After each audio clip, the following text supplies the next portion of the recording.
Good morning sa inyo lahat. Nandito tayo sa Sunog Apog Pumping Station. Kaya tayo nandito para makita kung talagang naayos na. Dahil mula nung in-inaugurate ito, binuksan ito, noong 2020, ay ni minsan hindi gumana ito. It has never worked at all for 6 years.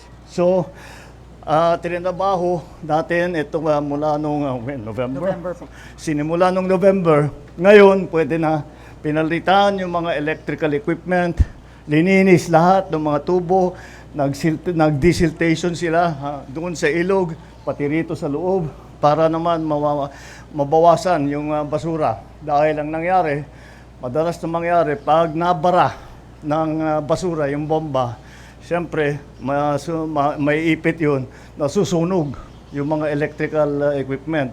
Kaya pinaltan lahat at inayos ng mabuti para naman after 6 years, 2020 ito, inaugurate.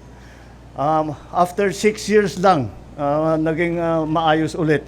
Naging maayos, never naging maayos ngayon. Ngayon lang naging maayos para umandar ulit.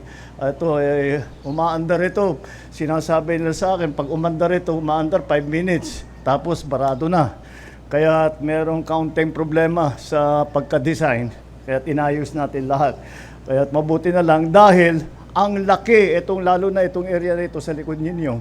Itong area na ito, malalim yan eh. Kaya mabilis mabaha. Ngunit nung inon namin, yung isang bomba, isa pa lang yun eh, di ba?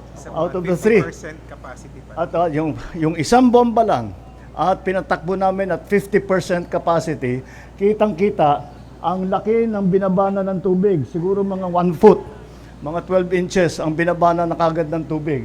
Wala pa yun, 1 pump at 50%. Kaya kahit malaki ang tubig, malaking maibabawas sa ating mga kababayan na kanilang dating nababahan na lugar. Kaya nandito si Mayor Isko.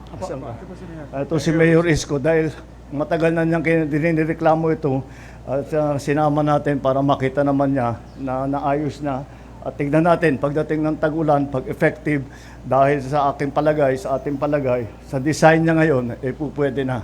Kaya mabuti, naayos natin, nagkakaproblema, rineklamo po ng tao, tinignan po natin, pinag-aralan natin, ngayon naayos na po natin. Kaya yan ang naging progress dito sa Sunog Apog. Maraming salamat, magandang umaga sa inyo.